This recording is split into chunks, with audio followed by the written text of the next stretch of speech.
Ladies and gentlemen, the President of the United States.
I'm muting your phones.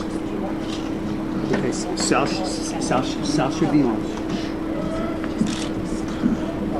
You can stay here if you want.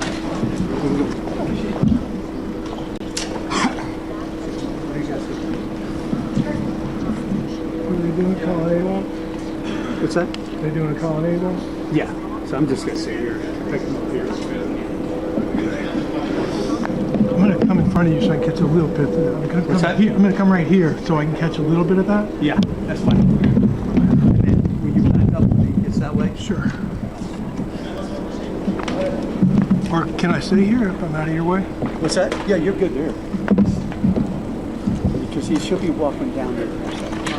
Stand here.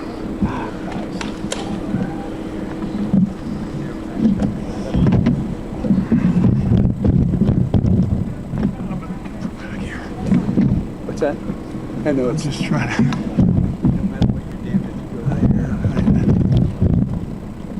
Just want to come up closer.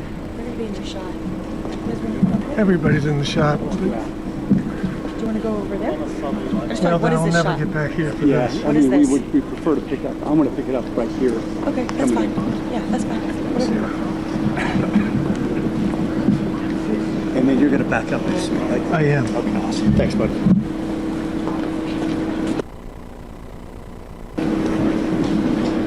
Yes. There they are.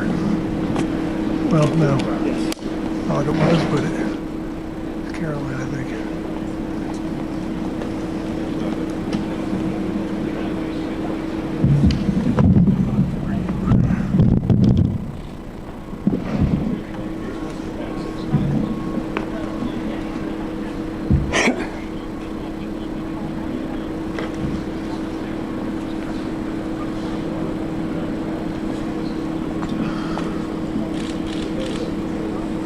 Yeah.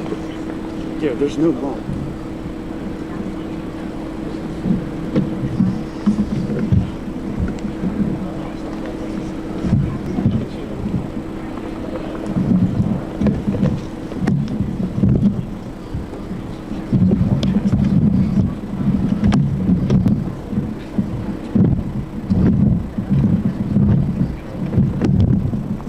It's a standard. It's a standard. Standard has that.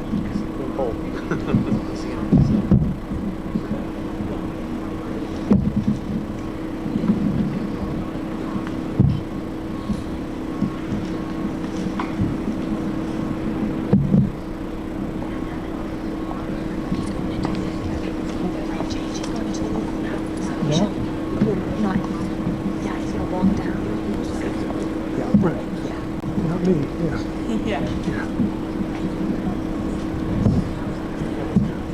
Are you saying they're not going to stop?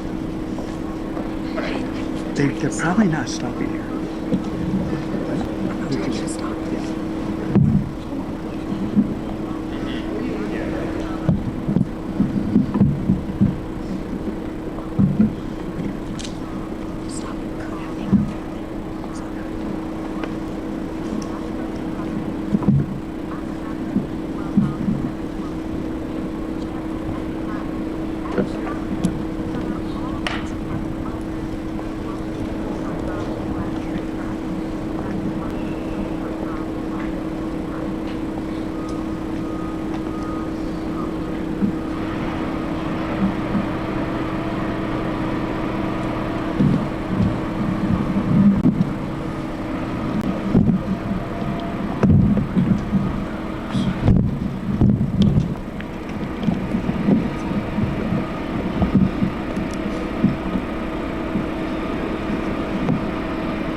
Yeah, cuts. Okay. Oh, you cut. Okay. No. Not the hell. Together they walk to the Oval Office. Did they walk in?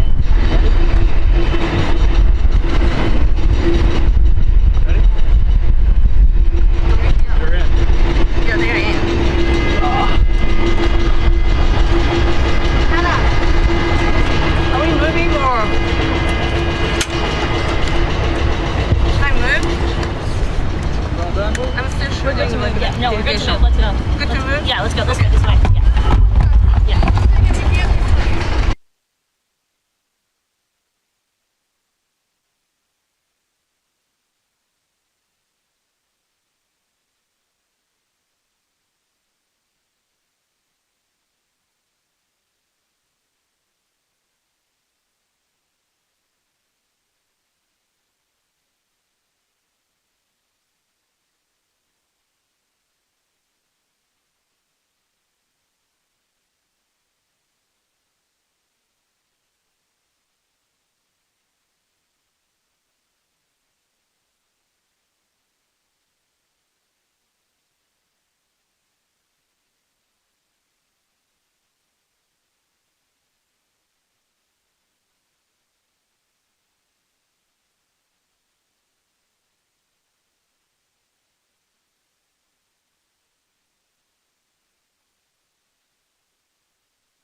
He's a good guy. I'm giving you a build-up. Good guy. He is. Yes, definitely. That's an easier performance. That's an easy one. And you know what I think are great in the world of sport. Not spending the money.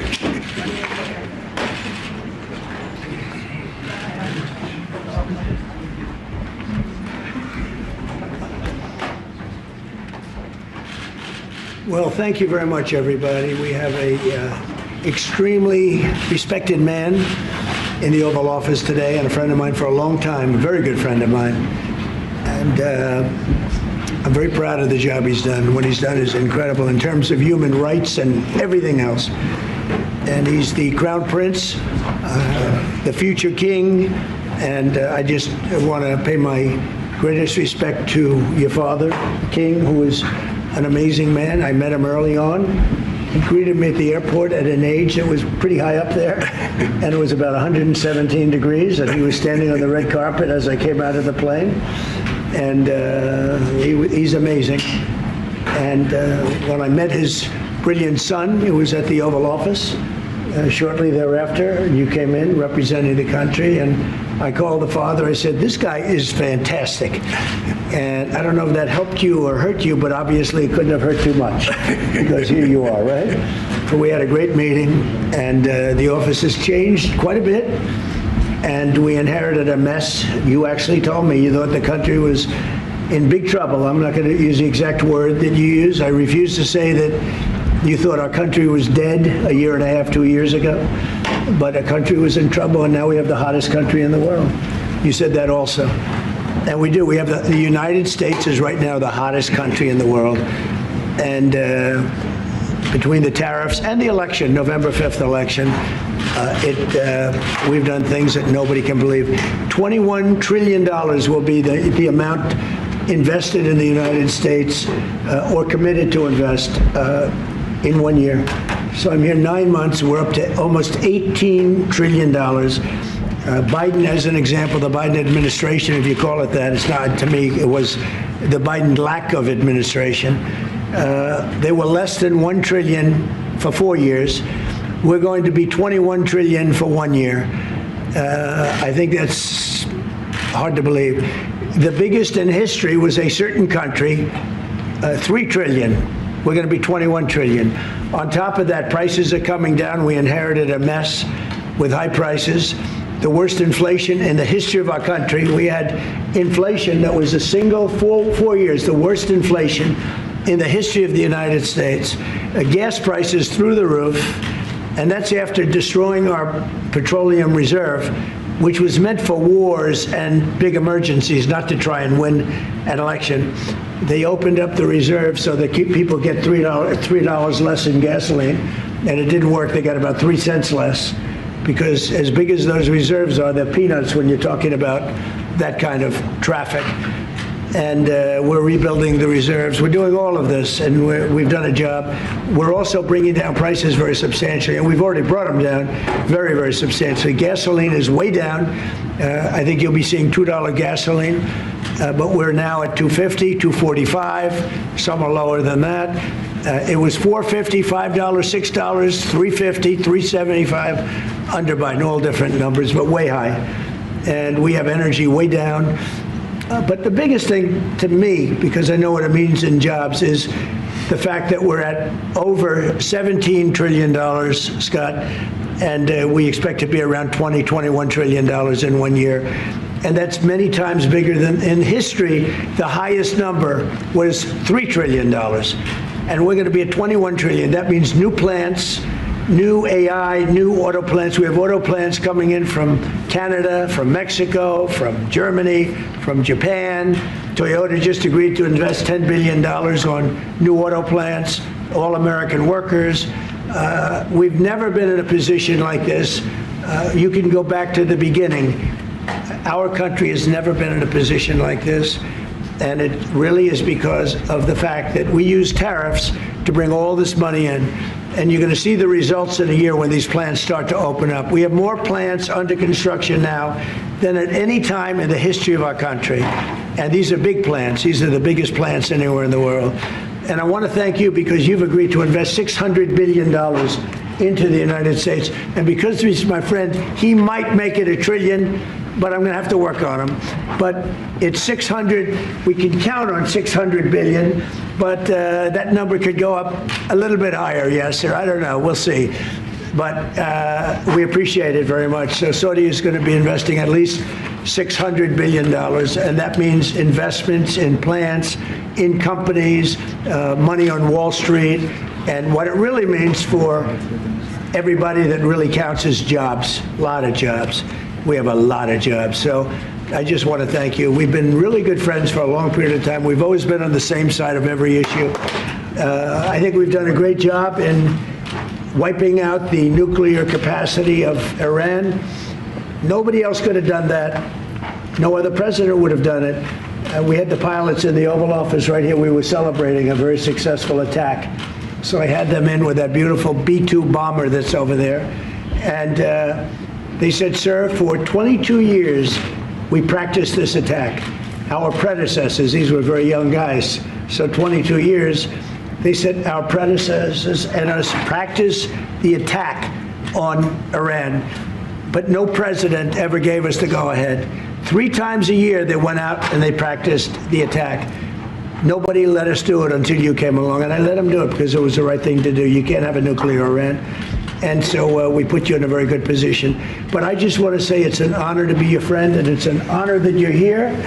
And if you'd like to say a few words, but thank you very much. Well, thank you, Mr. President. This relation has been a relation for about 9 decades, and we've been working together for a long time. But today it's a very important time in our history because there is also a lot of things that we're working in the future. We believe in the future of the United States of America. We believe in what you're doing, Mr. President, really creating a lot of good things and good foundation to create more economic growth, more business in America.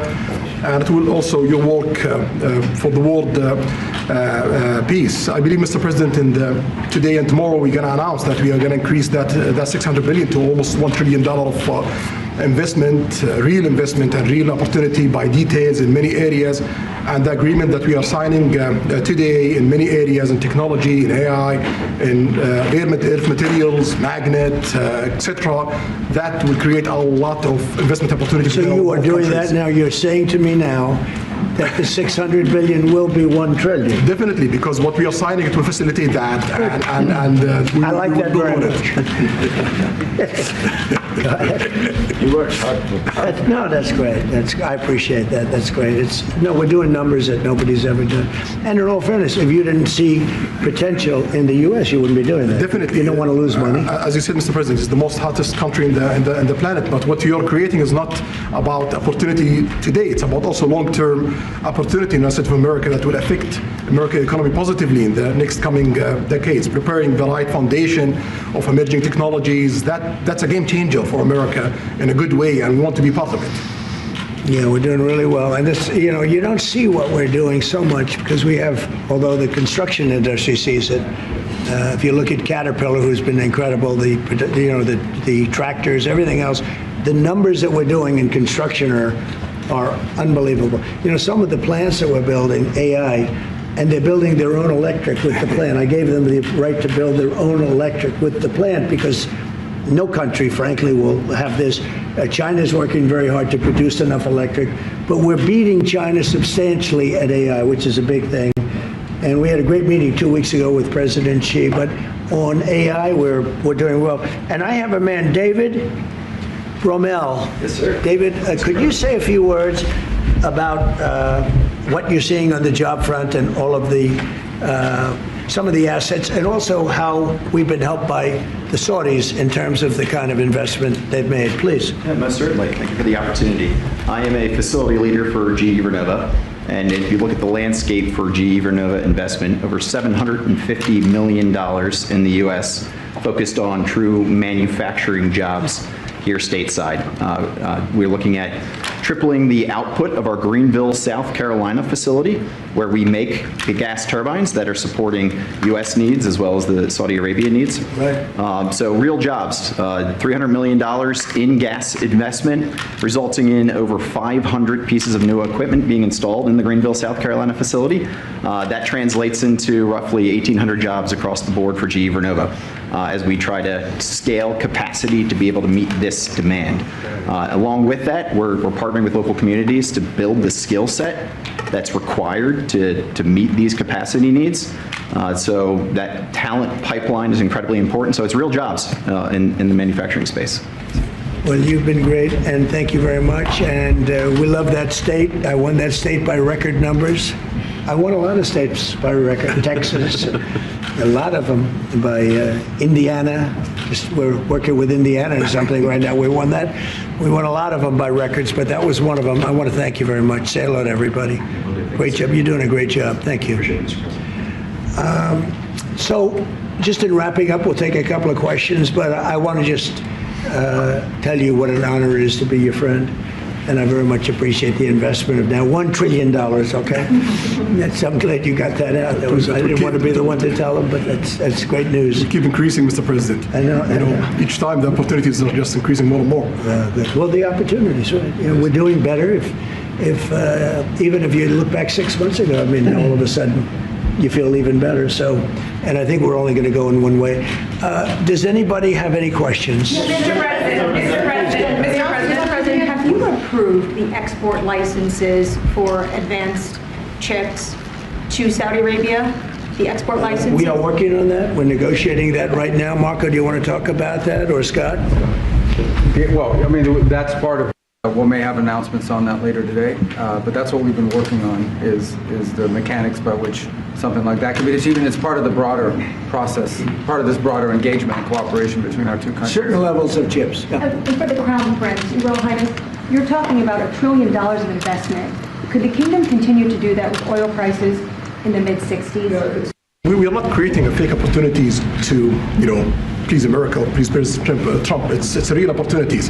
For example, when you ask about the AI and the chips, Saudi Arabia have a huge demand a huge need of computing power, and we're gonna spend in the short term around $50 billion by consuming those semiconductors for our needs in Saudi Arabia. And with the agreement that we're gonna have with South America, that will allow us to focus that consuming power in the short term by $50 billion from the South America, and long term with hundreds of billions of dollars in the long term. So there's a lot of real opportunities that fit to our needs in Saudi Arabia and fit to our investment strategy.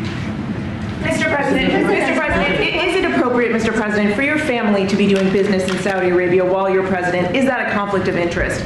And Your Royal Highness, the U.S. intelligence concluded that you orchestrated the brutal murder of a journalist. 9/11 families are furious that you are here in the Oval Office. Why should Americans trust you? And the same to you, Mr. President. Now, who are you with? I'm with ABC News, sir. You're with who? ABC News, sir. Fake news, ABC fake news, one of the worst in the business. But I'll answer your question. I have nothing to do with the family business. I have left, and when I've devoted 100% of my energy. What my family does is fine.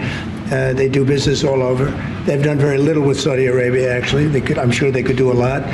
And anything they've done has been very good. That's what we've done. We've built a tremendous business for a long time. I've been very successful. I decided to leave that success behind and make America very successful. And I've made America more successful by far than it ever was, and that it ever could have been, no matter who was president. There would be nobody bringing in $21 trillion, that I can tell you right now. As far as this gentleman is concerned, he's done a phenomenal job. You're mentioning somebody that was extremely controversial. A lot of people didn't like that gentleman that you're talking about. Whether you like him or didn't like him, things happen, but he knew nothing about it, and we can leave it at that. You don't have to embarrass our guest by asking a question like that. It's just you ask, Mr. President, if you allow me to answer. I feel painful about, the families of 9/11 in America, but, we have to focus on reality. Reality based on CIA documents and based on a lot of documents that Osama bin Laden, he used Saudi people in that event for one main purpose, is to destroy this relation, to destroy the American-Saudi relation. That's the purpose of 9/11. So whoever buys in that, that means they are helping Osama bin Laden's purpose of destroying this relation. He knows that strong relation between America and Saudi Arabia, it's bad for extremism, it's bad for terrorism. And we have to prove him wrong and to build our relation, to continue developing our relation. It's critical in the safety of the world. It's critical against extremism and terrorism. About the journalists, it's really painful to hear, anyone that been losing his life for, no real purpose or nothing illegal way, and it's been painful for us in Saudi Arabia. We've did all the right steps of investigation, etc. in Saudi Arabia, and we've improved our system to be sure that nothing happened like that, and it's painful and it's a huge mistake, and we are doing our best that this doesn't happen again. Mr. President. Thank you, Mr. President. The Crown Prince has been instrumental in helping lifting the sanctions on Syria. Will there be any joint investment between the U.S. and Syria?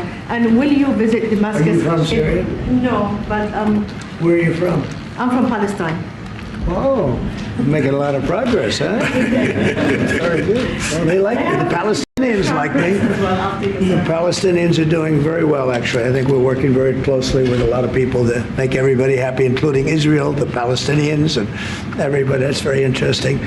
No, I think that I will tell you, the Crown Prince called me, and he specifically asked me if I would lift the sanctions on Syria because he wants to see Syria make it. As you know, the leader of Syria was just here. We had a great meeting, and he's a strong guy, and I guess you need a strong person to run it. And I think Syria's made tremendous progress. We did lift the sanctions at the request of the Crown Prince. Also, the president of Turkey, Erdogan, called me specifically. He said, if you don't lift the sanctions, Syria doesn't have a chance. If you do, they have a very good chance. And between the two of them and some others, I lifted the sanctions. And the results so far have been pretty good. Mr. President, can I ask you a question about the F-35s that are being sold to Saudi Arabia? Are these the same ones that are being used by the Israeli military? And if so, how does that allow for the qualitative military edge for Israel? And then I want to ask you, because you brought up the plight of the Palestinians, are you aware of relocation flights to South Africa that are taking place right now? Which flights? There are relocation flights that are taking place. Some Palestinians are being charged up to $2,000 I'm not going to South Africa for the G20 because I think their policies on the extermination of people are unacceptable. So I'm not going. So I won't refer to anything having to do with South Africa. South Africa has behaved extremely badly. But I will say that when you look at the F-35 and you're asking me, is it the same? I think it's going to be pretty similar, yeah. How will that This is a great ally, and Israel's a great ally. And I know they'd like you to get planes of reduced caliber. I don't think that makes you too happy. They've been a great ally. Israel's been a great ally. And we're looking at that exactly right now. But as far as I'm concerned, I think they are both at a level where they should get top of the line. Yes, please. Can I just quickly ask for the Crown Prince, if I could just ask about the direct talks between That's all right. Steve, 1 second. Go ahead. Have you reached an agreement on a U.S.-Saudi defense treaty today? And are you going to bring up the Abraham Accords in your discussion? I already brought them up. What did you say? I think I got a positive response. Would you like to respond? Yeah, so definitely we believe having a good relation with all Middle Eastern countries is a good thing. And we want to be part of the Abraham Accord, but we want also to be sure that we secure a clear path of two-state solution. And today we have a healthy discussion with Mr. President that we're going to work on that to be sure that we can prepare the right situation as soon as possible to have that. I think I don't want to use the word commitment, but we've had a very good talk on the Abraham Accords. We talked about one state, two state. We talked about a lot of things in a short period of time. We'll be discussing it further, too. But I think you have a very good feeling toward the Abraham Accords. Yes, definitely, Mr. President. We want peace for the Israelis. We want peace for the Palestinians. We want them to coexist peacefully in the region. And we will do our best to reach that day. And the defense agreement, have you reached agreement on that? We pretty much have. Question for the Crown Prince, if I could just finish. We have reached agreement on that. I wanted to ask you about the direct talks between the United States and Iran. Have you been fully briefed on that, and are you concerned at all about how this might impact Saudi security interests? When we are close ally, we'll be working closely together on that issue, and we will do our best to help to reach a deal between the United States of America and Iran, and we believe it's good for Iran's future to have a good deal that will satisfy the region and the world and the United States of America. So we will do our best to see that they happen. And by the way, Iran does want to make a deal. I can say I think they very badly want to make a deal. I am totally open to it, and we're talking to them, and we start a process. But it would be a nice thing to have a deal with Iran, and we could have done it before the war, but that didn't work out. And something will happen there, I think. But they would very much like, I mean, they may say something else, but they would very much like to have a deal. Do we have a timeline? Yeah, you are going to sell 35 F-35 jets. You are planning, you said you are planning to sell the F-35 jets to Saudi Arabia. Yeah. Is it part of the security agreement? And how you assess the defense partnership between Saudi Arabia and the United States? And the question for Well, I just said it, though. I mean, we're going to sell them F-35s. That's the end of the question, I guess. Is it part of the security agreement or no?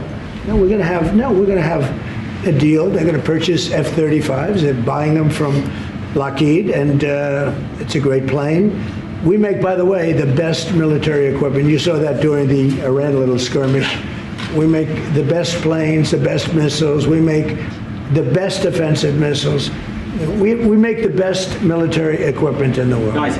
For His Royal Highness, I would like to ask you about how you see the cooperation between the United States and Saudi Arabia in the advanced technological field, especially AI, and how it will support Saudi Arabia to serve its goal to achieve the vision of 2030. Well, I will try to answer that in short, but definitely there's a lot of interest in many industries between Saudi Arabia and America, and we are signing a lot of agreements in different areas that will really add value to American economy, but also it will add value to us in Saudi Arabia. And AI, it's critical for us because one of the long-term problems that we could have is lack of workforce. As you've seen in the past few years, some of them have reached 30% of the global immigration to Saudi Arabia. So we know that to assure the Saudi Arabia GDP growing with the lack of workforce that we have, we need to use a lot of computing power to replace job in the long term. So that's huge demand in Saudi Arabia, and we want to link it to American private sectors and getting the supply from America. So there's a lot of opportunities in that area. And we're also involved in AI in Saudi Arabia. So we're working, and we're leading by a lot on AI. Actually a lot. China would be in second place, but we're leading by a lot. And I have to say this, and our relationship with China has been very good. And as far as buying our farm products, they're pretty much on schedule, Scott. I'd like you to call them, say if they could speed it up, it would be good. Okay, but they're pretty much on schedule. If I may, I have a question for both the Crown Prince and President. Who are you? Where are you from? Faisal Abbas from Arab News, Saudi Arabia, Your Excellency. You should be a friendly question. Your Royal Highness, just picking up on something you've just mentioned about how some people try to destroy the relationship between Saudi Arabia and the United States. Perhaps, since the launch of the vision, we've been used to having the bigger picture and that everything fits into the bigger picture. Might you want to elaborate a little bit about where is the relationship, the bilateral relationship, the strategic partnership between Saudi Arabia and the United States heading, and what's the big picture there? Well, I don't think it's a relation that we can replace it from the Saudi side or the American side. It's a critical relationship for our political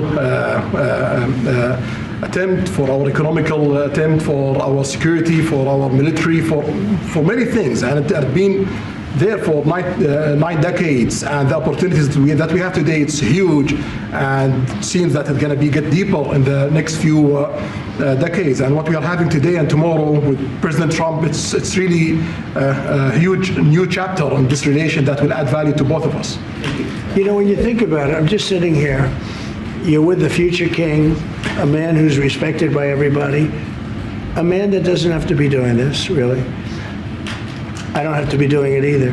And yet we're sitting here taking questions, we didn't say, oh, you can't talk about this. And there's never been transparency like this. even in his country, but there's never been, in our country, that's been acknowledged. But we didn't put restrictions, and I'm saying it's sort of wonderful to be taking questions from all over the world. Everybody's here. This is just a small group representative of tremendous numbers of media that are outside that are very jealous that these people were so selected. But they're representing a lot of people that are outside. I think it's terrific that we could be sitting here being this open, and, I think it's really a wonderful thing. If you don't mind, I have a personal question for you. Okay, here we go. I should have said that. So apart from everything you mentioned in your opening remarks, you forgot to mention that you've de-escalated 7 wars since you started. At least in our part of the world, you are seen as a peacemaker. And adding that to all the executive orders and everything else you've mentioned, I really have to wonder, in your speech in Saudi Arabia, I was there, you said that His Royal Highness does not sleep at night thinking how he does things better. We wonder in Saudi Arabia, how do you manage your own time, and what's your formula for managing? He does not sleep much, and I don't sleep much. I think we have the same schedule. We're thinking about our countries, and if you sleep a lot and you're president, we just had one that slept more than any president. He broke every record. He sleeps all the time, during the day, during the night, on the beach. The only guy could fall asleep on the beach with the press watching. No, he's not a sleeper. I'm not a sleeper. We don't. We talk at night. We can talk. I can call him almost any time. He goes, "Hi, how you doing?" It's like the craziest times. But now, when you love your job, when you love your country, and when you're in a position like we are, future king, highly respected, crown prince, and in my case, president, you're thinking about your country. You're thinking about making America great again. We're thinking about keeping Saudi Arabia strong and vital, and in a pretty tough part of the world, tricky part, right? Tricky part, a lot of tricky people. But he thinks about his country, and I think about my country. I don't want to sleep. President Trump, do you expect a formal civil nuclear deal to be reached soon? Can you talk to us about that aspect With of who? with Saudi Arabia? I can see that happening.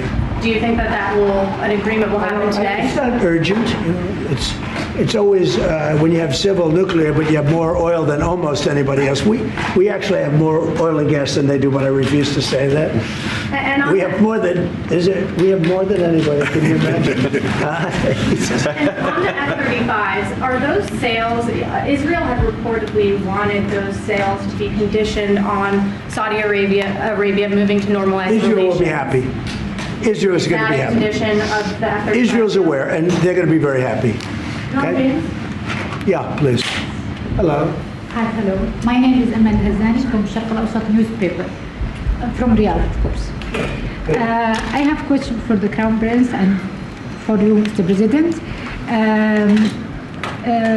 Crown Prince of Saudi Arabia, how much you expected from developing the cooperation with the United States in the field of new energy, AI, supply chain? How much you expected from that? No limit. We just continue pushing forward.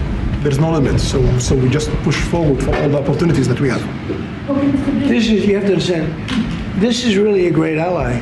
Just the fact that they're now doing, I came in here at 6, I did not know that. I was pushing for the 1 trillion, but he didn't tell me that. Now he told me. This is a great ally of ours. You know, when you invest $1 trillion, that's national security for us too, because it creates jobs, it creates a lot of things. And I would say, Scott, right, when you hear one country is putting $1 trillion into the United States, that creates national security. And, I think that they don't have to say that, but I think a big part of that is also the fact that tariffs are in play. But even beyond tariffs, that's a real ally that will do that. Creates a lot of power for the United States. We are also in Saudi Arabia very happy because this much of Saudi money is functioned here, and of course it's come back for us for benefits. So it's complementary interest. So this is the I think what's different the friends and ally do. Well, look, I love the country of Saudi Arabia. I know the people very well. The level of treatment that we go when we go to Saudi Arabia is something that is incredible. And the people like us, and I think they really like America, especially when I'm president. I mean, I don't think they liked America so much maybe for 4 years recently. I think Obama treated Saudi Arabia very, very badly, as you know. And I think Biden didn't have any idea where the hell he was. I don't think Biden knew the difference. How would you describe the future relationship with Saudi Arabia? I mean, from the strategic aspects. How would you describe that? Say the relationship is with? Yeah, a little bit of economic. I would say top of the line. It's as good as it can. I don't think it can get much better. We have a country that trusts us, and that's why they make that investment. If they didn't trust us, they couldn't make that investment. And we trust them. They've been very reliable. Now I rebuilt our military in my first term. And we spent trillions of dollars, and we gave away some of it in Afghanistan stupidly because we had stupid people running our country. But we gave away, but that's as much as it was. It's a tiny fraction of what we put here. And we're bringing our military to a new level, the highest level ever. We have those plants are going out, and again, it's all American jobs and everything, so it's good for a lot of reasons. But as far as Saudi is concerned, no, I don't think our relationship could be better. I don't think they had a great relationship under Biden, and I don't think they had a great relationship under Obama. But they have a great relationship under Trump. When we did the presidential Walk of Fame, you saw that, right? And we're walking, and I asked the Crown Prince, so outside of Trump, because I blow everyone away, who was the best president for Saudi Arabia? And you could it's an interesting answer, right? Yeah, Roosevelt, who started it, which is a Democrat, and Reagan, he's one of the historical presidents that have close ties with Saudi Arabia. But we've worked with all presidents. Does Trump blow them all away? No, it's another league, Mr. President. Mr. President? And Trump doesn't give a fist pump. I grabbed that hand. I don't give a hell where that hand's been. I grabbed that hand. Remember Biden? He travels for 20 hours, gets out, and he gives a fist bump. No. When you get out of the plane and you got the future king and the man who's one of the most respected people in the world, you shake his hand. You don't give him a fist bump, right? We don't want to ask you about that, but I can't imagine you were thrilled. You were like a little bit surprised. He's a fantastic guy. You don't do that. Yeah, please. We're getting closer to the end of the year. Have you started the interviews for the Fed chair? Yes. Who have you interviewed? I think I already know my choice. Who is it? Well, I liked him, but he's not going to take the job. He refused. You like Treasury better, right? Much better, sir. So we are talking to various people, and frankly, I'd love to get the guy currently in there out right now. But people are holding me back. He's done a terrible job, hurting housing a little bit. The truth is, we've been so successful, we've blown past his interest rate stupidity. He's been wrong. That's why I call him too late. He's too late. Jerome Too Late Powell. He was recommended to me by a guy that made a bad choice. And it's too bad. But despite that, it's having very little impact because we have all of these things happening. But it has an impact on housing to a certain extent. He's a fool. He's a stupid man. But we have some very good people. Yes, sir. You'll be sitting down with them in the near future, and we have some surprising names, and we have some standard names that everybody's talking about. And we may go the standard way. It's nice to every once in a while go politically correct. But we have some great names. Steve, please. Have you talked to President Maduro of Venezuela yet? Are you still open to that? He wants to talk. Yes, sir. Yeah, I'm open to talk. I talk to everybody. But no, he wants to. They treated us very badly. They sent all of their prison population into the United States, and we're getting them out rapidly. But he sent all of his, and he sends drugs into the United States and other things. No, he treated us badly. He was dealing with a bad president, and he was able to get away. We have now, I think we have the strongest borders anywhere in the world. Nobody's coming in unless they come in legally.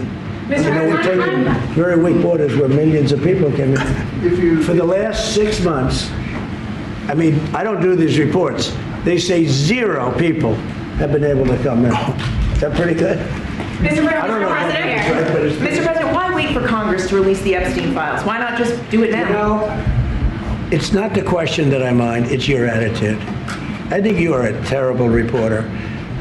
It's the way you ask these questions. You start off with a man who's highly respected, asking him a horrible, insubordinate, and just a terrible question. And you could even ask that same exact question nicely. You're all psyched up. Somebody psychs you over at ABC. They're going to psych it.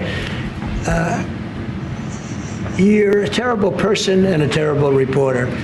As far as the Epstein files is, I have nothing to do with Jeffrey Epstein. I threw him out of my club many years ago because I thought he was a sick pervert. But I guess I turned out to be right. But you know who does have? Bill Clinton, Larry Summers, who ran Harvard, was with him every single night, every single weekend. They lived together. They went to his island many times. I never did. Andrew Weissman, I hear. All these guys were friends of his. You don't even talk about those people. You just keep going on the Epstein files. And what the Epstein is a Democrat hoax to try and get me not to be able to talk about the $21 trillion that I talked about today. It's a hoax. Now, I just got a little report, and I put it in my pocket, of all the money that he's given to Democrats. He gave me none, zero, no money to me. But he gave money to Democrats. And people are wise to your hoax. And ABC's your company, your crappy company, is one of the perpetrators. And I'll tell you something. So why not just sign it now? I think the license should be taken away from ABC because your news is so fake and it's so wrong. And we have a great commissioner, the chairman, who should look at that, because I think when you come in and when you're 97% negative to Trump, and then Trump wins the election in a landslide, that means obviously your news is not credible, and you're not credible as a reporter. So I've answered your question. You should go and look at the Democrats who received money from Epstein, who spent their time. Larry Summers was with him all the time. That creep, the fund guy, was with him all the time. What's his name? Reid Hoffman. Who? Reid Hoffman. I don't know Reid Hoffman, but I know he spends a lot of money on the radical left. Reid Hoffman, in my opinion, should be under investigation. He's a sleazebag. And those are the people, but they don't get any press, they don't get any news, and you're not after the radical left because you're a radical left network. But I think the way you ask a question with the anger and the meanness is terrible. You ought to go back and learn how to be a reporter. No more questions from you. Who else has a question? Friends, very quickly, I want to ask you, how much money is Saudi Arabia giving for Gaza reconstruction? We are in discussion about that. Still, there is no amount being It'll be a lot. named, but we will definitely help. Yeah, he's going to. It's very important to him. And a quick follow-up: the International Security Force. Given your pledge, there would be no U.S. boots on the ground. What is the U.S. role going to be in that? And how do you sort of ratify the allegations that this could undermine Palestinian sovereignty and even the path to statehood? Look, I think we're going to get along great with the Palestinians, and we know their leadership. We just had a you hate to say war, but it was a war. Very, very successful. And you could say really it was on behalf of everybody. We did that on behalf of everybody. And the outcome was extraordinary because we had the best pilots, the best equipment, the best planes, the best everything. And Israel bought the best equipment. They bought it from us. Everything's from us. It all starts here. This office, I was talking to the Crown Prince a little while. You walk into this office, for somebody from the outside, the Oval Office, it's the most powerful place in the world. You're standing right now in the most powerful place in the world. And no matter how big you are, these are the biggest people, the richest people. They walk into this office. It's special, isn't it? Look at him. He's so happy to be here. But you walk into this office. It's the Oval Office. And we've done a lot of good with this office. I've stopped actually 8 wars. I appreciated your question before. But I've actually stopped 8 wars. I have another one to go with Putin. I'm a little surprised at Putin. It's taken longer than I thought. But we stopped India and Pakistan. I could go through the list. You know the list better than I do. I'm very proud. And I stopped one that was almost ready to start again. You know, there was one that was ready to start, and they're doing very well. So and it all took place right here in the Oval Office, whether by telephone or whether they came in. Many of these leaders have come in, and they signed their peace deals right here in the Oval Office. So no matter if it's the biggest business people in the world or the greatest leaders in the world, the biggest leaders in the world, like the gentleman on my right, everybody walks into the Oval Office and they say, wow. And now, by the way, the Oval Office is in the kind of condition that it should be in. Whether you look at the walk or the marble floors or anything down the road, we're fixing the White House. We're building one of the greatest ballrooms ever to be built. We have an event tonight, and we're going to have about 118 people because we have a very small room. For 150 years, they've wanted a ballroom, and now you're going to get a great ballroom. And I have to say, I probably made a lot of enemies because in your honor, we're having a dinner tonight, a beautiful dinner tonight, and we have a very small room, right? It's called the East Room, and it's beautiful, it's lovely, but it's like for a little cocktail before you go into a ballroom. It's a very small room. They've wanted a new ballroom for 150 years. We could have sold the big ballroom out 3 times in honor of this gentleman. So I made a lot of enemies because I have a lot of people that are invited tonight or are unable to come because of the size constraint. But you know what we'll do before I leave office? We'll have another dinner because we'll have it ready long before I leave office, and it's going to be beautiful. It's a very popular thing what we're doing. And by the way, no government funds. It's all put up private money, all private money. And in the case, I think there's a restriction on foreigners. Otherwise, I could have asked you just for a check, okay? But there's a restriction. These are all private individuals that put up a lot of money to build the ballroom. Not one penny is being used from the federal government. So it's really a nice thing. But I look forward to it. I just pointed it out. This would be a perfect night to have that ballroom open, Susie. If we had that open, we'd have a lot of people very happy. Right now, we have a lot of unhappy people because they all want to be with us tonight to honor this great man. Thank you all very much. Thank you.